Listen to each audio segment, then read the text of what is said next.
Chef de la division des activités de souveraineté à la CRTV. Bonsoir Yves-Marc. Bonsoir Mohamed, bonsoir Aïe, merci de m'accueillir. Alors Yves-Marc, pour vous, quelle est la tonalité générale du discours de ce soir?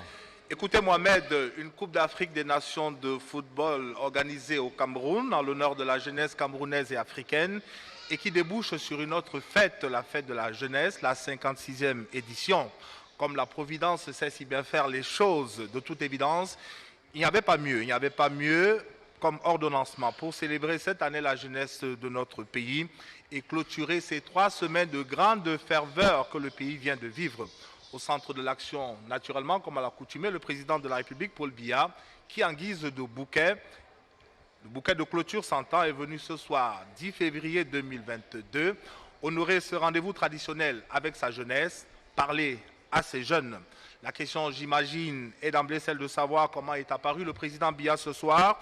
Ce soir, et vous l'avez constaté, le président Biya est apparu confiant, rayonnant, toujours aussi volontariste, toujours aussi déterminé, toujours aussi obstiné à accomplir avec passion sa mission à la tête de l'État, à être toujours à l'écoute de ses jeunes compatriotes. Cela s'est dégagé à travers sa mine, à travers ses couleurs, et cela s'est également dégagé à travers son propos, un propos sans démagogie, et qui, comme à son habitude, a fait le tour des préoccupations de la jeunesse camerounaise, avec naturellement un ancrage sur des questions d'intérêt partagé, à mi-chemin entre conseil, assurance et exhortation. Écoutez, le chef de l'État, on a le sentiment qu'il y a une progression thématique claire. Tout à fait, Mohamed. La voix de la sagesse s'est donc exprimée encore ce soir pendant une vingtaine de minutes de prise de parole. Paul Biya a tenu un propos à tonalité optimiste et pédagogique.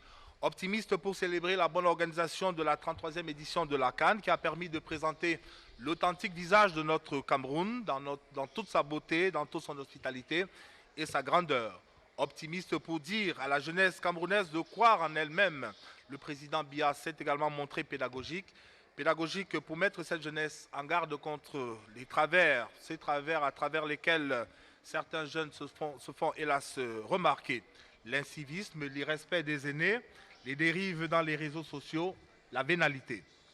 Et c'est naturellement qu'il va se montrer donc pédagogique en invitant les jeunes Camerounais à travailler à la grandeur de notre pays, à l'étranger comme ici sur place, à copier les bons exemples qui cette année ont pour nom Francis Nganou, Francis Tchofo et Eric Chouyo. La probité, le patriotisme et le sens de la famille sont pour Paul Biya des valeurs sacrées, des valeurs de référence dont il souhaite que la jeunesse camerounaise s'approprie dans sa vie quotidienne. À tonalité pédagogique et optimiste, je le disais, ce message du 10 février 2022 l'aura été d'un bout à l'autre.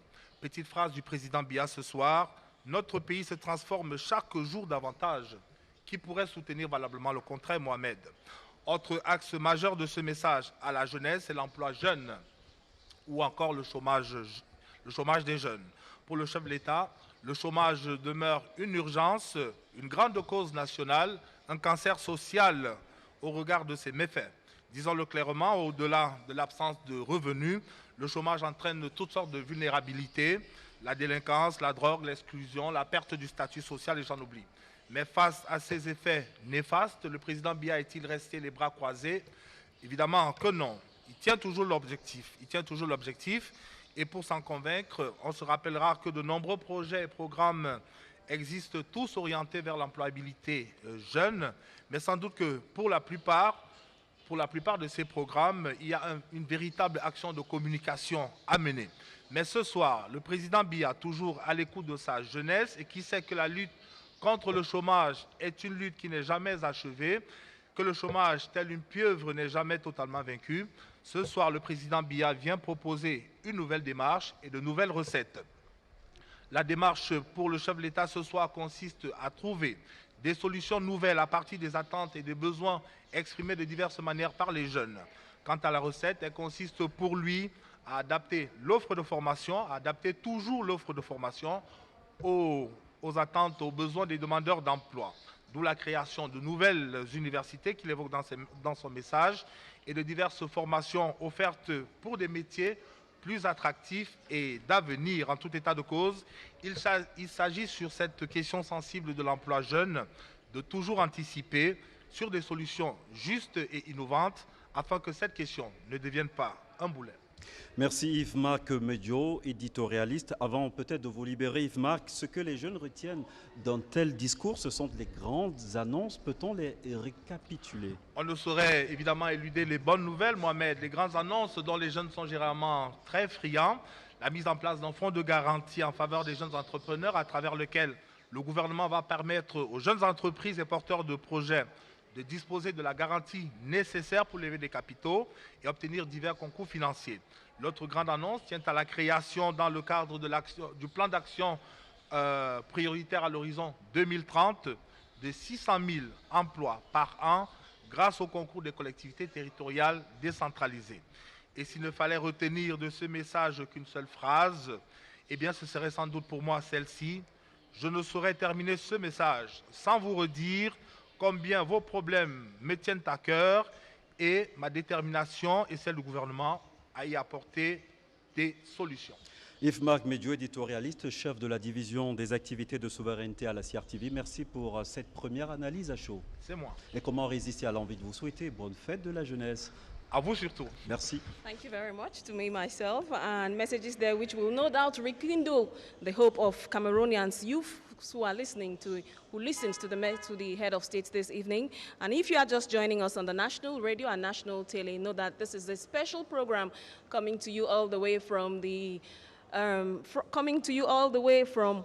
this very special venue, the museum, the National Museum, and it is a live broadcast that is unfolding here. With us also is Dr. Ashu Nienti, Chief Unity Palace Correspondent. Welcome, good evening, Thank you very and much. Happy Youth Day. Good evening, Aye. Good evening, Mohamed Nana. Thank you very much. So a first reading of the message of the head of state. What can youths retain from the speech? Thank you very much, Aye. First of all, I'm going to look at it from a double perspective, that of the form and the substance of the speech. Now, from the form, I found President Paul Biya particularly confident and very reassuring. Now, on the substance, a few key words best summarize the speech, that of pride and satisfaction. President Paul Biya demonstrated his satisfaction over our hosting of the 2021 AFCON and pride, together with Cameroonians, especially the youth, that we were able to showcase to the entire continent and the world our hospitality, our organizational savvy, and our cultural diversity. Now, the second word is that of compassion. President Paul Biya came back to the eight Cameroonians who died at the Olympic Stadium during the quarterfinal match between Cameroon and the Union of the Comoros. That shows that the #1 citizen of this country has not forgotten those Cameroonians who went because of the love of fatherland.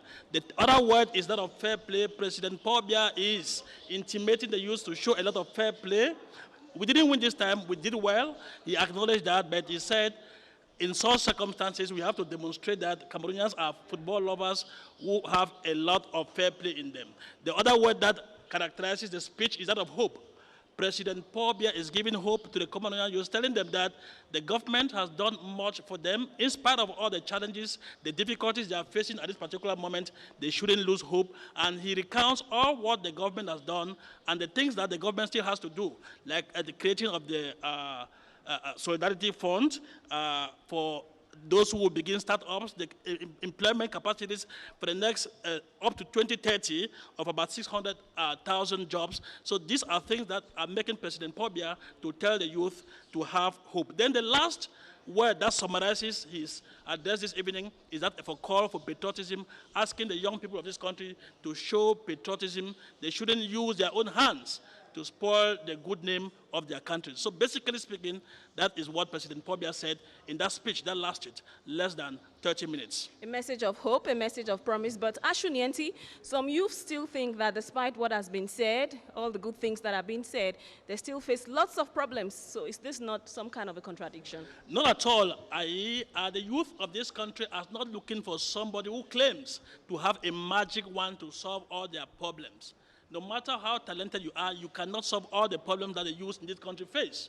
The youth are looking for somebody who has them at heart, who cares about them, and who is working earnestly to seek solutions to the problems plaguing young people in this country. And on this note, on this call, President Paul Biya, I will say, has been consistently consistent.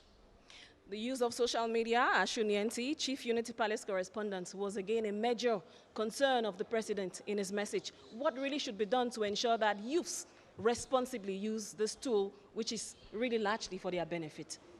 That was just a demonstration of Paul Biya's quality as a pedagogue an extraordinary pedagogue. You know, in pedagogy, repetition, they say, is a mother of pedagogy. A few years ago, he repeated that and told the youth not to be passive followers, to discern information, and he has come back to it again today, lest the youth forget that it is very important. Now, two things very clearly and very quickly.